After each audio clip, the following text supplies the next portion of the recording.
Hello! Hi అండి. Welcome back to my channel. నాకు తెలిసిన మరికొన్ని వంటింటి చిట్కాలను షేర్ చేస్తున్నాను. ఐ హోప్ మీకు ఈ టిప్స్ అన్నీ నచ్చుతాయని అనుకుంటున్నాను.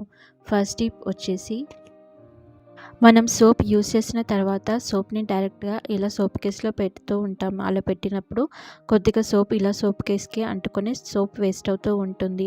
అలా కాకుండా ఇప్పుడు నేను చూపించిన విధంగా చేయండి. ఇలా చేయడం వల్ల మన సోప్‌ని చాలా రోజులు యూజ్ చేసుకోవచ్చు.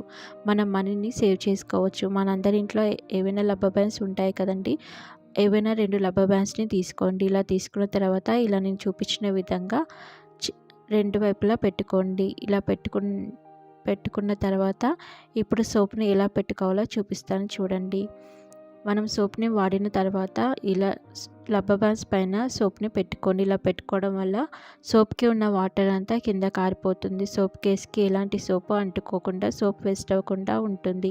ఈ విధంగా చేయడం వల్ల మనం సోప్‌ని చాలా రోజులు యూజ్ చేసుకోవచ్చు. సోప్ కేస్‌కి అంటుకొని సోప్ వేస్ట్ అవ్వకుండా ఉంటుంది. చూస్తున్నారు కదా రబ్బర్ బ్యాండ్స్ పైన స్ట్రాంగ్‌గా నించుంది. ఈ విధంగా మనం మనీని సేవ్ చేసుకోవచ్చు సోప్‌ని ఎక్కువగా వేస్ట్ అవ్వకుండా. ఐ హోప్ మీకు ఈ టిప్ నచ్చిందనే అనుకుంటున్నాను. నెక్స్ట్ టిప్ వచ్చేసి మనం ఎక్కడైనా ఫంక్షన్‌లకి కానీ, బయటికి కానీ వెళ్ళినప్పుడు లిప్‌స్టిక్‌ని పెట్టుకొని వెళ్తూ ఉంటాము. కొన్నిసార్లు లిప్‌స్టిక్ పెట్టుకున్నప్పుడు అదంతా షైనింగ్‌గా కనిపించదు. చూడ్డానికి చాలా డల్‌గా కనిపిస్తుంది. అలాంటప్పుడు ఈ చిట్కాని ట్రై చేయండి. ఇది చేయడం వల్ల లిప్‌స్టిక్ చాలా షైనింగ్‌గా కనిపిస్తుంది. మనందరి ఇంట్లో లిప్ బామ్స్ కానీ, వాస్లిన్ కానీ ఉంటాయి కదండీ! అది తీసుకొని లిప్‌స్టిక్ అప్లై చేసుకున్న తర్వాత దానిపై నుండి ఇలా బామ్‌ని అప్లై చేయండి. ఇలా అప్లై చేయడం వల్ల లిప్‌స్టిక్ పైన పెట్టడం వల్ల చూడ్డానికి చాలా షైనింగ్‌గా కనిపిస్తుంది. చూస్తున్నారు కదా ఎంత షైనింగ్‌గా కనిపిస్తుందో. ఈ విధంగా డల్‌గా ఉన్న లిప్‌స్టిక్‌ని మనం షైనింగ్‌గా చేసుకోవచ్చు. మీకు ఈ చిట్కా ఉపయోగపడుతుందనే అనుకుంటున్నాను. తర్వాత చిట్కా వచ్చేసి అరటికాయల గురించి. మనం అరటికాయలు కొన్నప్పుడు కవర్లో పెట్టేసి అలాగే పక్కన పెట్టేస్తూ ఉంటాము. అలా పెట్టడం వల్ల అరటికాయలు తొందరగా పండుపడి పాడైపోతూ ఉంటాయి. మనం తినకుండా పడేయాల్సి వస్తుంది. అలాంటప్పుడు ఈ చిట్కాని ట్రై చేయండి.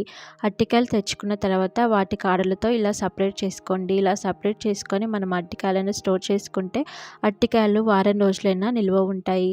చాలా ఫ్రెష్‌గా ఉంటాయి. ఈ చిట్కాని ఉపయోగించుకొని మనం అరటికాయలను చాలా రోజుల వరకు నిల్వ చేసుకోవచ్చు. ఐ హోప్ మీకు ఈ టిప్ నచ్చిందనే అనుకుంటున్నాను.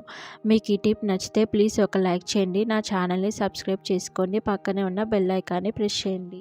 తర్వాత చిట్కా వచ్చేసి మనందరి ఇంట్లో ఇలాంటి హోల్డర్స్ ఉంటాయి కదండీ! ఈ హోల్డర్స్‌ని కొన్నిసార్లు వాడకుండా పక్కన పెట్టేస్తూ ఉంటాము. ఇప్పుడు దీంతో ఒక ఆర్గనైజర్‌ని ఏ విధంగా యూజ్ చేసుకోవాలో చూపిస్తాను చూడండి.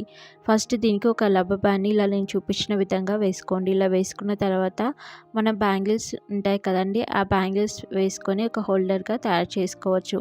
మనం బ్యాంగిల్స్ తెచ్చుకొని బాక్స్‌లో వేసి అక్కడిక్కడ పెట్టేస్తూ ఉంటాము. అలా కాకుండా ఇలా హోల్డర్‌కి వేసుకొని ఆర్గనైజ్ చేసుకుంటే చూడ్డానికి కూడా చాలా నీట్‌గా కనిపిస్తాయి. మనకి ఏ బ్యాంగిల్స్ ఎక్కడ ఉన్నాయో చాలా ఈజీగా తెలుస్తుంది. ఈ విధంగా మనకి ఎన్ని బ్యాంగిల్స్ కావాలో అన్ని బ్యాంగిల్స్‌ని ఈ విధంగా హోల్డర్‌కి 2 వైపులా ఇలా నేను చూపించిన విధంగా వేసుకోండి. ఇలా బ్యాంగిల్స్‌ని వేసుకున్న తర్వాత ఇప్పుడు దీనికి ఇలా నేను చూపించిన విధంగా ఒక రబ్బర్ బ్యాండ్‌ని పెట్టుకోండి. టైట్‌గా పెట్టుకోండి. చూస్తున్నారు కదా! ఈ విధంగా పై వైపు రబ్బర్ బ్యాండ్ పెట్టుకోండి.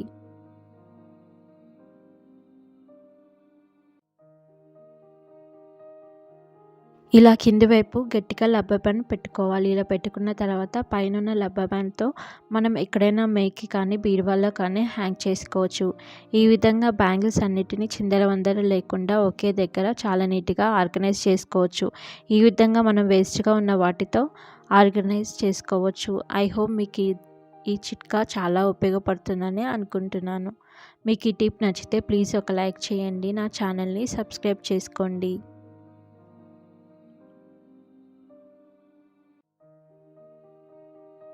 నేను ఇప్పుడు చెప్పిన చిట్కాలన్నీ మీకు నచ్చాయని అనుకుంటున్నాను. మీకు ఈ టిప్స్ అన్నీ నచ్చితే మీ ఫ్యామిలీ అండ్ ఫ్రెండ్స్‌కి నా వీడియోని షేర్ చేయండి. మరిన్ని కొత్త వీడియోస్ కోసం నా ఛానల్‌ని సబ్స్క్రైబ్ చేసుకోండి. పక్కనే ఉన్న బెల్ ఐకాన్ని ప్రెస్ చేయండి. Thanks for watching.